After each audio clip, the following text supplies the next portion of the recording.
Now we have our third presentation, DQ-HorizonNet enhancing door detection accuracy in panoramic images via dynamic quantization.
Good morning, everyone. I'm excited to present DQ-HorizonNet, enhancing door detection accuracy in panoramic images via dynamic quantization. I'm the first author, Xinjia Lin from Taiwan National Tsinghua University. My advisor is Hongguo Zhu, and this is a joint work with Professor Yao from National Taiwan Taiwan University of Science and Technology. So our goal is to perform a door detection in panoramic images. But why panoramic images? Because panoramic images, they carry only vision information, which says that they offer comprehensive viewing, and most importantly, they can preserve the vertical characteristic inside the image, which we found is quite useful in our work. So door detection is a well-studied topic. It can be applied on many applications such as robot navigation or layout estimation. In our discussion today, we will be focusing on two primary categories of approaches. They can be briefly divided into optimization-based approach and learning-based approach. In optimization-based approach, they utilize filters such as Sobol, Kenny, hair, etc. to extract edges and corners. Then they feed this low-level feature into network to get the prediction. In learning-based approach, we can develop a neural network to do this job for us. So we will talk about optimization-based approach first. In this approach, they extract low-level features such as lines, edges, and corners, and then feeding into network like Bayesian network, decision tree, or rule-based model, etc. From this approach, we found something quite interesting is that in this 2014 work, they use rule-based model to detect the top and bottom lines of the wall in the image. And then they use a hair filter to detect the vertical responses. So most of the response to the intensity variance occur near the door frames. This observation inspired us to ask, how can we leverage these characteristics? However, if we naively use these low-level features, we may encounter several issues, such as this, including overlapping detection and the misidentification of objects with structure similar to a door. For instance, in this image, the bookshelf is wrongly identified as a door. So we look into learning-based approaches. There are several famous object detection models, such as Vector RCNN, YOLO, and Deter. And as you know, these methods use bounding box annotation. This approach presents certain challenge when dealing with panoramic images. The first significant challenge is the panoramic distortion. As depicted in the image, the panoramic view is distorted, and as you can see the red bounding box, which fails to align accurately with the door's actual corners due to the distortion. This misalignment poses a problem for standard bounding box annotations, as they may not accurately outline the target. Secondly, we encounter the issue of cross-boundary annotation. In the image, there is a door located on the far right. However, due to the distortion inherent in panoramic imaging, it appears torn and displaced to the far left. This characteristic presents a significant challenge to traditional bounding box annotation. Thirdly, the crowded doors. In the image, several doors are positioned near each other. This arrangement could be problematic for traditional bounding box annotation, as it may lead to difficulties in distinguishing each individual door due to their adjacency. Fourthly, we face the challenge of significant size variance. Due to the distortion in the panoramic images, some doors appear extremely large, while others are markedly small. This discrepancy complicates the use of traditional anchor box method, as it necessitates the preparation of multiple anchor presets in varying sizes, potentially complicating the training process.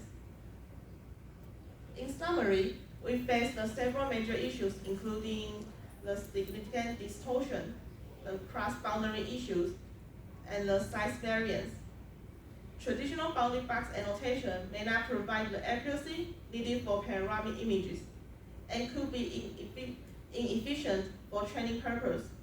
This challenge underscores the necessity for a solution that enhances the accuracy for our annotation in panoramic context. So let's talk about our motivation. Previously, we explored the low-level feature identified in the early work. So can we take a step further to turn it into a high-level feature and utilize them in a deep neural network? So this question puts our eyes onto a model called HorizonNet. It takes a panoramic image as input and flattens the vertical information, producing rows of columns, and each column contains 3 values, representing the probability of the corner, and the wall to ceiling position, and the wall to floor position. However, if we directly adapt HorizonNet for door detection, we will encounter a significant issue, the overproduction of false positives. This problem persists even when we apply a non-maximum suppression. So far, we have outlined the potential challenges. Our key contribution is the development of a method that enables us to adapt HorizonNet for door detection while effectively reducing false positives. These questions then arise: how can we transform a dense prediction model like HorizonNet into a sparse prediction model that produces discrete door annotation? So we will talk about it in 4 parts. This is the original HorizonNet architecture. It takes a panoramic image as input and then flatten it into colors of feature. We have modified the output of HorizonNet to produce colors of classification alongside with regression output. This modification, along with our custom annotation format, which we will introduce shortly. After applying a maximum filter to the classification locus, we effectively group the values.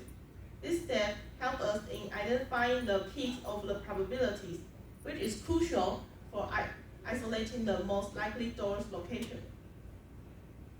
After identifying the peak colors, we proceed to perform a cost function. This allows us to calculate a cost metric that compares our prediction with the ground truth. By using bipartite matching, we can find a set of these codes within a code matrix. This helps us to pair the prediction with their corresponding ground truth. We call this process dynamic quantization. Now we can talk about our annotation. In a panoramic image, we navigate using two axes, the horizontal U-axis and the vertical V-axis. We know the U position of the left side and the right side of the door, so we can calculate the width, which we refer to as delta U. Also, we know the V position of each corner as shown in the image. The U left is determined by the color index, and our regression target consists of these 5 values highlighted in yellow. So let's move to cost function. An image is split into 1,024 colors, and we have a group of colors with n-peak values. Assuming we have ground truth located within a specific column, we can then calculate the distance from other colors to this ground truth, and we call this distance U cost.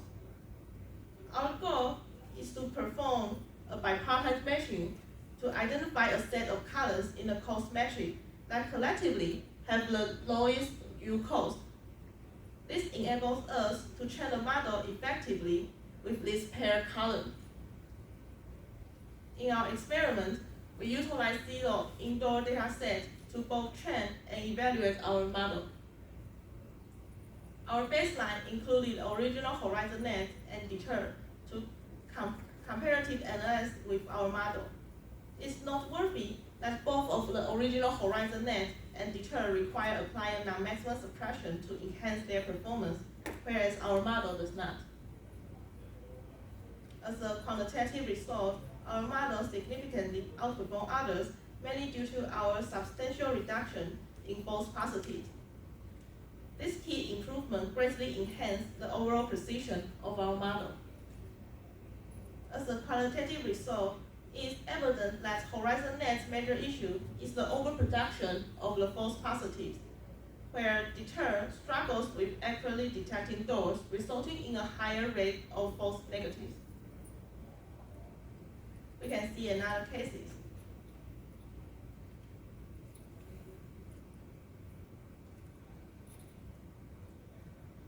So in overall accuracy, our model demonstrates a significant advantage over the baseline, particularly in a scenario where the target door is relatively small. As the door size increased, the original HorizonNet showed a comparable performance to our models, where Deter continued to face challenge with distortion and the increased rate of false positives and negatives. In our ablation study, we explore the impact of varying kernel size for the maximum filter on our performance.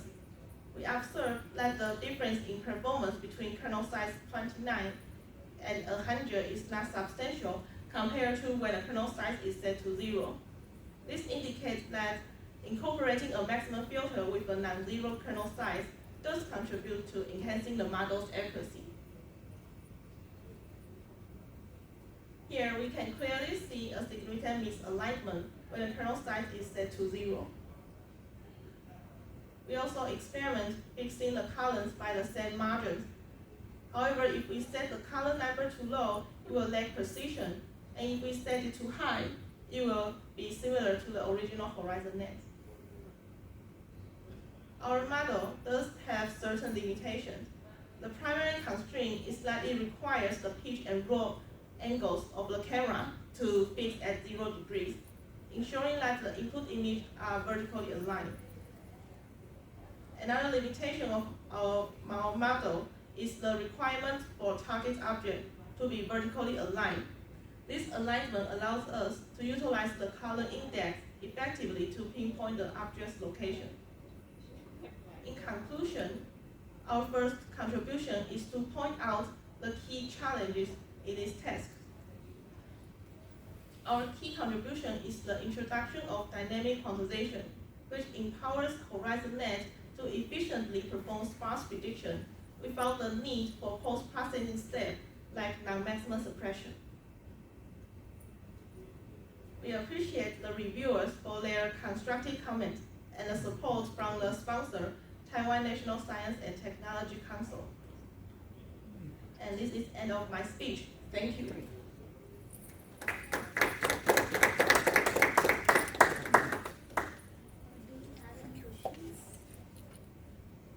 Yes, please. Thank you for the talk. Often people use CNN, for example, to detect boxes of objects. Yes. Did you try a baseline compared to this, just to detect a box? Yes, I have seen a paper that is called Indoor 360. That in this paper they compare the Pulsar CNN with the regular CNN and the spherical CNN. And in their result, they report that using spherical CNN is not as good as using the normal CNN. So we didn't test the spherical CNN by these papers. One more question. So, okay. Yeah. Do you think you can extend your work to detect more classes, like sofas, selling fixture and like that, or is it too hard due to the lines Yes. that curves? We think our future work, future direction is to extend and loosen our constraint on vertical aligned objects. And there's a work that is doing bidirectional compression. That means they consider not only the vertical compression, but also the horizontal compression. But in their work, they prove that adding the horizontal compression does help to improve the performance, but it's not as effective as vertical compression. So there must be something to maximize the horizontal information, but instead of simply just compress them. Yeah, it's my future work. Thank you. I have one question. So the kernel sizes and the columns deviation that you found on 0 data set, do you think that it would vary with data sets?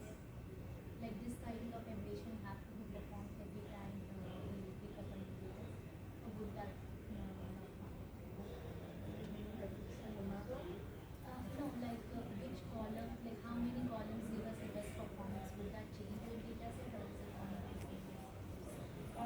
Now currently 1024 is the output setting by HorizonNet, and I believe that even you extend it with maybe 2000, it will still effectively reduce our maximum filters approach can effectively reduce the training effort to